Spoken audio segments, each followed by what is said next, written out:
Let me emphasize this fact, that death knows no status. You may be president.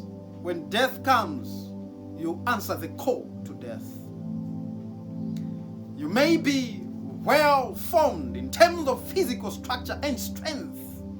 When death comes, it knows no physical structure.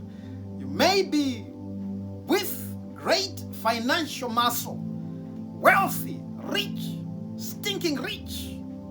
But when death comes, death does not know the amount of wealth you have. And that's the reason why even the wealthiest of people die. Because death comes to everyone. You may be poor without anything. Death still comes. You may have no status in society. Death still comes. Well-trained soldiers taught how to navigate the toughest of situations in life. When death calls, they die.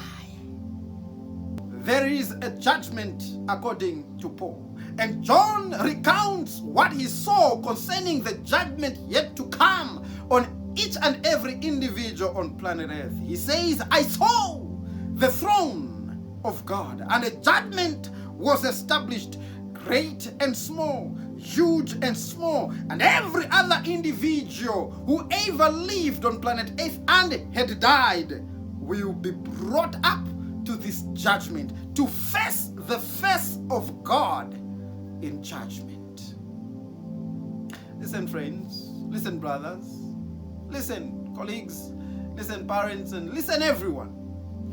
Death is not the end of it all.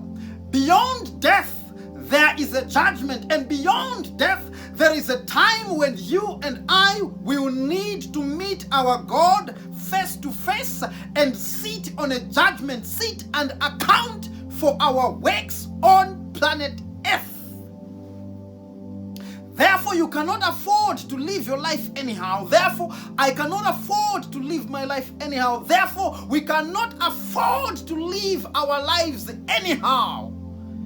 Because at some point, that which we do, that which we carry out on planet Earth, our decisions, our actions, our thoughts, the things that we plan and everything that we execute on planet Earth will be brought to judgment, and God will sit to judge us.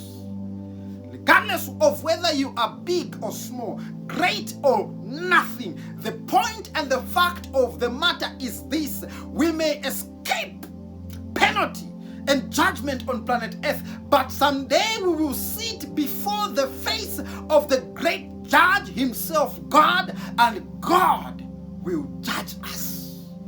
Beyond death, there is a God and a judgment that will come based on our works. Therefore, it is very important that we live as people that have a notion and an idea that what we do today, we shall account after death. We may escape judgments in this world. We may even be beyond the law. But one day, there is a judge that will come and will put us to task, and we shall account. Therefore, do not live your life like you own your life.